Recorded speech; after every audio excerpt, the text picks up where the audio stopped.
and welcome back to the Hot Tea channel where we spill tea left, right, and everywhere in between. No time to waste to today's intro, you guys. The tea is so hot, so let's just spill it and get into it. We haven't talked about Logan Paul or his podcast Impaulsive in a while, but this week we simply had to because Faze Banks was their guest, and it seems that neither Logan nor Mike Majlak actually thought Faze Banks would even show up for the episode.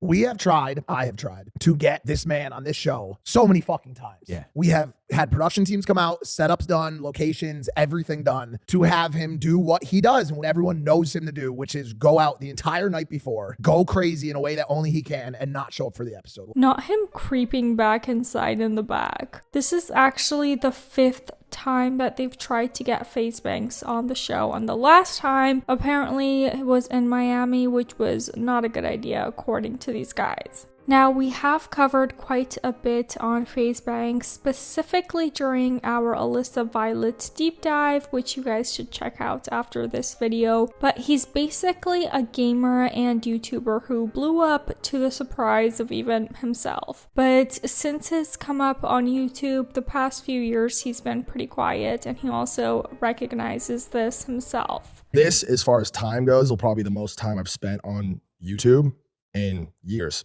2-3 years maybe. I've kind of avoided being in content and in front of the camera for some time, just for no other reason than it stopped being fun for me. The last video that Faze uploaded to YouTube was titled Dear Tifu and accumulated over 11 million views since its upload about 3 years ago. But as he said, he's really just not into it anymore because it lost the fun aspect. Faze Banks' first ever YouTube video, he explains, made him about $800, and he says the rest was history. His first video was a how-to in the world of Xbox 360 gamer score hacking, and I couldn't find that exact video, but I did find this. I didn't mean to, what the fuck? Know, it's still annoying, dude. You always play around, like it's annoying, kinda. Like when you get fucking hit in the face with the ball, like it's annoying. Dude, come the fuck on. Despite kind of making his career around gaming and that whole world, Faze Banks didn't start his relationship with gaming like most do, surprisingly. I was never a big gamer. I never understood sitting in front of a TV and playing a game by myself, for myself. It just seemed really closed off and kind of pointless in terms of time, and it was never really that fun for me. That probably drives a lot of gamers out there trying to make it in the YouTube/streaming world absolutely wild. But he really was more into the gaming where you play with people from all over the world and talk shit to each other during gameplay. That was, as he says, really what made it fun for him. Of course, the real tea and something that we really want to hear about is the Alissa Violet and Jake Paul drama that happened. Faze Banks explains how the Clout House was born and how Rice Scum came about moving in, but again, we want the tea Banks. He has a good enough time to the point where he's like, fuck it, yeah, I'll move in. So he moves in, and then Wolfie moves in, the Nelk boys. Well, that's we're going later. a little, You're going too fast. So Alissa Violet. Oh wait, hold on a sec. Don't just say that name. Okay. Again, we super fully covered the full situation on Alissa Violet, Jake Paul, and Faze Banks back in that deep dive that we did, but a real quick reminder and a long story short, Alissa and Jake broke up on bad terms basically. Alissa ends up dating Faze Banks and living in the Clout House after Jake kicking her out of the Team 10 house, and the drama landslide with accusations on physical and mental abuse was massive. Faze Banks made videos addressing Jake Paul, which Alissa Violet and Rice Scum made appearances in, and of course the legendary diss track that Rice Scum and Alissa Violet did, aimed at Jake, and of course the infamous kiss between Logan Paul and Alissa Violet happened. Anyway, that's the tea that we are here for, right? Alright, okay, so let's back this up a little and get back to Banks. Chantel Jeffries came over to the house one day and she's like, you guys have open rooms? She's like, my homegirl Alissa, she needs a place to stay. She needs a place to live. Mike Majlak is really asking the questions that we need the answers to during this episode. And he says outrightly, Logan, where do you come in on this? The idea with her was to start our own little content house and team of influencers that we would build, essentially leverage the success that we've built unto other creators to preserve the longevity of what we were building online. Logan actually breaks down the entire relationship and situation into a nice few bite-sized seconds. This girl was working at Panera in Ohio, and she told Jake that she wanted to be a model, and Jake pounced on it, signed her, brought her out to LA. They had this whole relationship.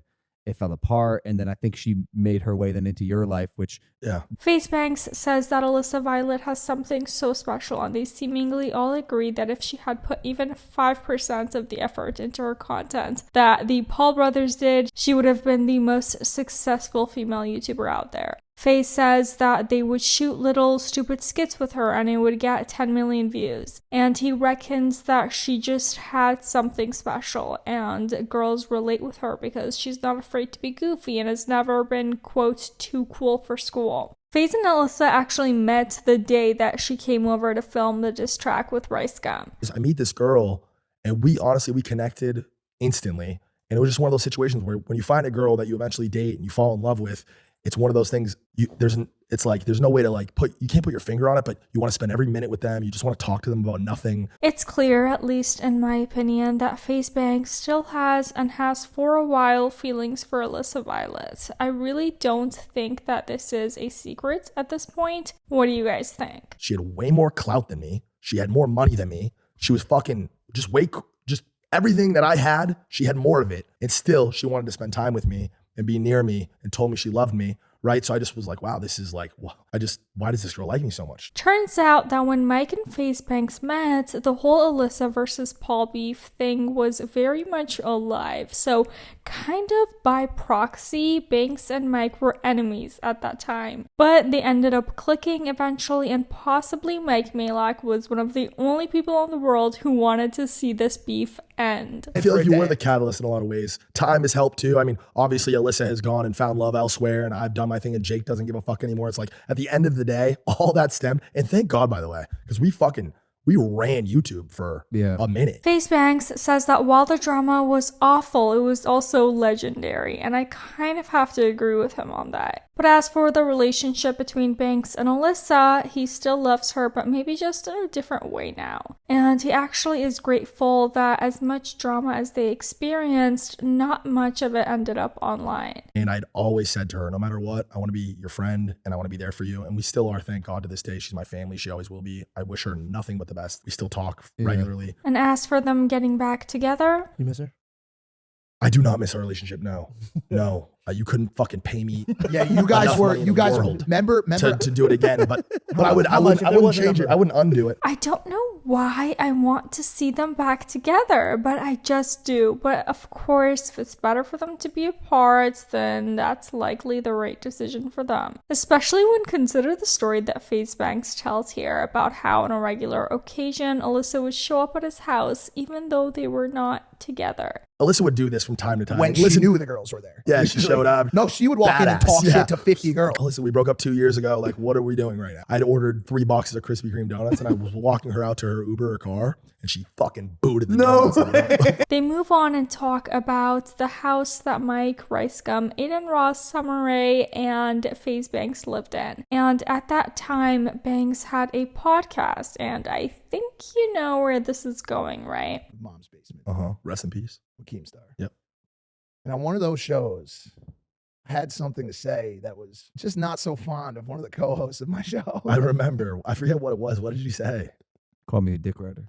Oh my God, he did. Who doesn't love a day where we get to talk about Keemstar, right? But this drama, if you guys don't remember, I'll explain real quick. Mike Majlak went on the Mom's Basement podcast with Banks and Keemstar and said this about Logan. There are a lot of times where Logan can be a dick rider on shit, and I was providing a fucking on stuff like that. I'm gonna be honest, if Logan sees an opportunity with a celebrity of that stature of Harry Styles, he's gonna say something on the podcast to squeeze it into the He did that because he knew it was gonna get clipped. It was gonna give him, a hand up in the fucking space. This didn't go over great with Logan, who had this to say in response. This upsets me, and I wish I hadn't seen this. Mike will change his character based on who he's with and what room he's in. Everyone in the house knows this, and it's been an issue in the past, especially when we go out socially. I've caught Mike in lies before, and I try my hardest to help him shed that very ugly part of his personality. But evidently, there's been no progress. He'll make things up to further his agenda. Everything he said here is simply not true. George can attest, I was even more fired up before and especially after the podcast when they couldn't see my point of view on the Harry Styles dress situation. What a shame. Hopefully he can take his mask off before the rest of his closest friends realize that he's really only writing for the room of people that he wants to impress. Mike backtracked a little bit, realizing that not just what he said was a problem, but the setting in which he did and responded.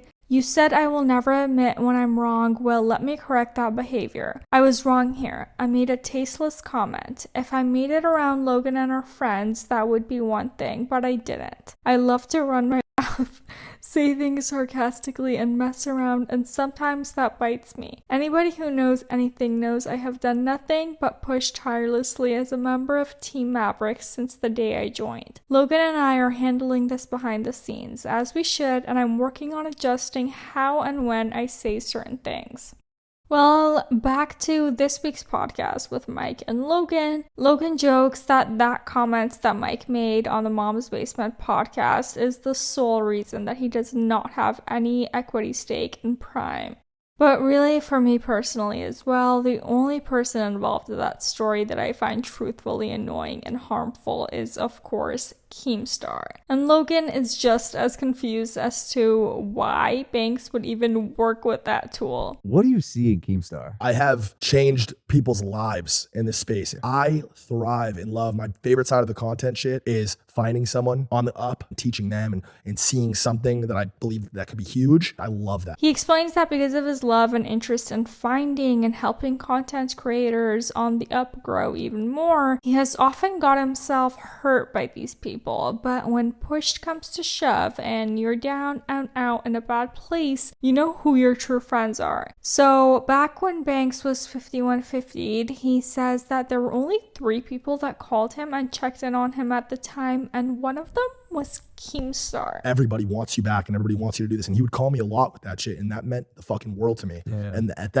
in those moments and in that moment, Keem's my boy forever. But with that, Logan and Faze Banks say some mushy and lovey-dovey thank yous and show appreciation that the drama back in the day didn't escalate any further, but they realize that Banks and Jake could have destroyed each other's lives. And We Jake and want I have that. sat down so many different times, and it's just like we always come to the same conclusion. Anytime we have conversations, it's just like in a different universe, we'd be fucking the best of homies. And, Yeah, like, for sure. have done like crazy shit together. And, For like, sure. We're cut from the same cloth. I actually do see that. I see Banks and Jake being friends should circumstances have been different. So who knows if there's a place for that in the future now. But for now, that is actually going to be it for today's video. Thank you so much for watching. Please leave this video a thumbs up if you enjoyed the hot tea, and of course hit the notification bell so you know when we have new stuff for you. And as always, leave your comments down below so we can discuss today's topics. And for now, I bleach.